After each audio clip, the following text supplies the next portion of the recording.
Kalau kita, melihat lebih jauh strateginya ini sebenarnya yang bagus buat Sobat Cuan ini gimana sih caranya menyiapkan keuangan atau merencanakan pengeluaran untuk hari raya lebaran begitu? Jadi kita itu Mhm, kan sebenarnya kita tahu nih bahwa kita punya pendapatan. Kita punya pendapatan bulanan yang setiap, mhm, bulan kita terima berupa gaji dan ada pendapatan tahunan. Biasanya THR mhm, kan selalu ada ya, gitu.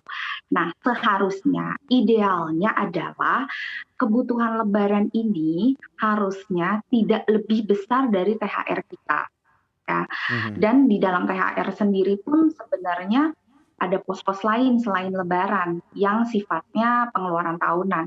Tetapi sederhananya kalau lebaran, Idul Fitri gitu ya atau teman-teman lain yang merayakan hari hari raya lain itu kan dikasih THR juga.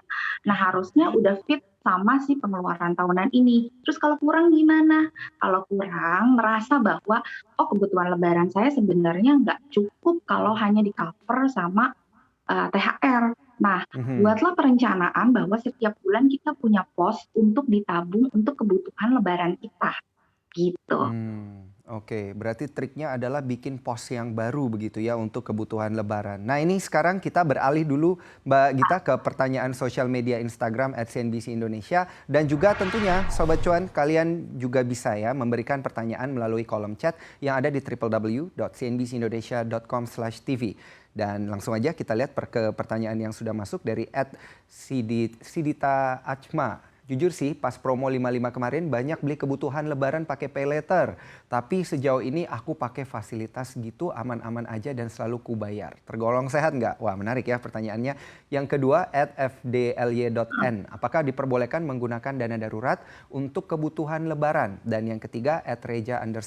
Kantor aku tahun ini belum kasih THR, jadinya minjem pinjol. Sebenarnya boleh nggak? Kalau boleh berapa banyak? Nah, Mbak Gita, pertanyaannya ini menarik-menarik. Kita mulai dari yang pertama, ini dari pas promo 55 kemarin, katanya menggunakan pay later. Sejauh ini pakai fasilitas gitu aman-aman aja katanya karena dibayar terus. Tapi sebenarnya ini sehat nggak sih kalau pakai pay later?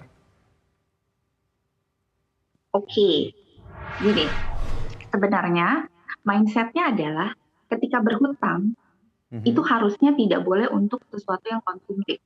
Walaupun kita bisa bayarnya, gitu. Kenapa? Ketika kita memulai untuk kita memulai untuk berhutang, kita tuh akan merasa adiktif nanti karena ngerasa enak nih. Oh, saya nggak usaha sebelumnya, nggak usah ngumpulin, tapi ternyata saya bisa kok beli apa aja. Nah, mhm. sekarang masih di tahap bahwa, oh saya bisa untuk bayar gitu. Tetapi nanti kecil-kecil, 1 bisa bayar, kecil-kecil ditambah lagi 1 bisa bayar. Nanti nggak kerasa bahwa ini adalah habit untuk berhutang. Jadi sebenarnya yang berbahaya adalah bukan hanya tidak bisa bayar atau enggak, tapi habit nyaman dengan hutangnya, gitu.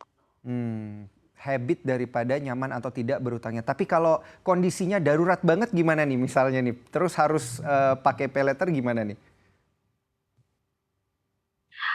Gini, sebenarnya ya, untuk darurat itu harusnya, idealnya kita sudah menyiapkan, pos untuk dana darurat. Artinya kita perencanaan keuangan itu kan harus komprehensif ya.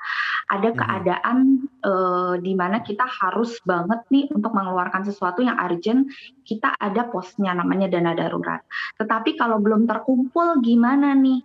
Oke, kalau mhm. belum terkumpul sebenarnya kita harusnya ngelihat dulu, kita punya aset apa sih yang bisa kita manfaatin gitu, sebelum kita berpikir instan untuk bisa pinjol Mhm, gitu.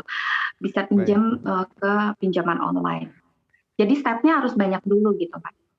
Mhm, jadi jangan langsung gitu ya, mau darurat pun juga jangan langsung begitu, berhutang atau menggunakan pay later gitu ya berarti ya Mbak Gita. Nah kita Betul beralih betul. ke pertanyaan yang kedua, ini apakah diperbolehkan menggunakan dana darurat untuk kebutuhan lebaran? Nggak boleh, karena sebenarnya itu posnya beda.